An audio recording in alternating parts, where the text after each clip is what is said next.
Kaip matėt, kovingos rungtynės, daug emocijų, daug kovos, kaip sakant. Aišku, tašką tikrai buvom verti, bet darant tokias grubės klaidas gynybai, gero rezultato negali tikėtis. Atrodė, kad jau antram kėliny perėmėm iniciatyvą, įmušėm įvartį. Jau atrodė kaip ir buvo, atrodo ir netoli, ir ta pergalė, jau ir tie momentai, viskas. Bet vėl, kaip sakant, nesutarimas, klaidos gynybai ir tuose, ką gavom įvartį į Rūbinę.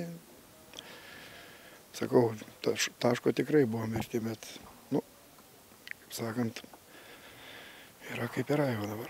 Antras kėlinys buvo geresnis jūsų komandai nei pirmasis?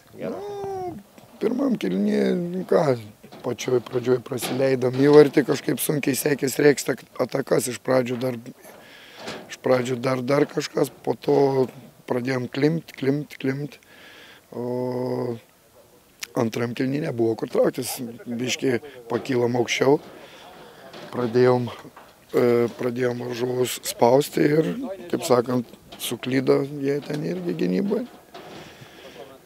Pradėjo klysti daugiau, Ričardą, sakau, ir momentai tokie, Beniušis ten, aš nežinau, ten paklausk, katrą nori kampą, paprasčiausiai gal pritrūko koncentracijos ar ko, atrodo, žaidėjas patyręs viską, bet eilinį kartą šlubuoja realizacija, kad ir pirmo kėlinio pradžioje Bagočius ten momentas, Edelino momentas, tikrai gan kovingos rungtynės, daug kovos, aišku, žiūrovom gal ir gerai, bet mums tai rezultatas tikrai netenkina. Kaip šiandien jūsų vidurio saugų grandis tokia atrodo aktyvi, Salamanavičius taip pakankamai aktyviai rungtyniavo šiandien? Ir Salamanavičius, aš galiu pasakyti, gal centrą mes ir centre, gal ir pirmam kėliny sunkiai sekėsi ten. Daug klaidų. Tas pats Jankauskas, daug techninio broko, aišku, kaip sakant, atsigavinėja žmogus po traumos, bet jeigu aikštė, kaip sakant, patikėta vieta, tai reikia ją ir, kaip sakant, išlaikyti. O Salamanavičius pavargo, ar taktinis sprendimas buvo?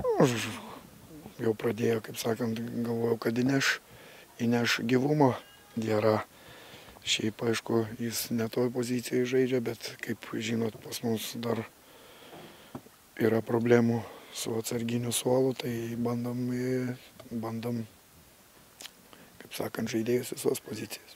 Nesėkmingas, aišku, visų pirma pralašėm, nesitikėjom, gavom labai maudų įvartį rungtynių pradžioje, paskui bandėme atsitiesti, išlyginom antro kėlinio vidury, buvome perėmę iniciatyvą, bet galų gale nepavyko išsaugoti rezultatą ir prasileidom įvartį pačiam gale. Galvoju, kodėl taip atsitiko, kad būtent įvartis ir pačioj pradžioje, ir pačioj pabaigoje. Koncentracijos tokia, dar kažkas? Nežinau, aš tai galvoju, kad čia mūsų pačių klaidos buvo tiek pirmas įvartis, krito po mūsų klaidos, prarasto kamuolio ir antram kėlinyje taip pat. 11 metrų baudinys buvo skirtas, taip atrodo, kad galbūt už baudos aikštelės ribų lietė kamuolio ranką. Kaip tu pats matei visą? Aš kai šalia buvau situacijos, tai man atrodė, kad tikrai buvo ten į baudos aikštelį, kai lietė kamuolio ranką. Šiandien toks aktyvus buvo, vienas aktyviausių galbūt žaidėjų nustebino, kad pakeitė, nusivylęs buvai tuo? Nebuvau nusivylęs, aišku, trūksta mums pakeitimų, kad išeit pagyvinti kažką. Bet kad pakeitė, tai tikrai nesu nusivylęs, žaidėm tik kas 3 dienas atstatyti irgi sunku visiems. Čia Atlantas nežaidė rungtynių, prieš 3 dienas jie buvo šviežesni galbūt, bet aikštėje, manau, tikrai niekom nenusileidom ir buvom verti lygiųjų mažiausiai. Bet dabar galbūt komandos žaidimas jau tie rezultatai kitokie nei buvo anksčiau, buvo tokia duobė, dabar lygiosios su Žalgirio komanda šiandien irgi netoli lygiųjų. Aišku, stengiamės, sužinojom geras žinias, kad galėsim dalyvauti Europai. Aišku, nuotaikos kitokios visai dabar, stengiamės. Žalgirio atėmėm, tikėjomės ir šiandien laimėti, bet dėl nepavyko.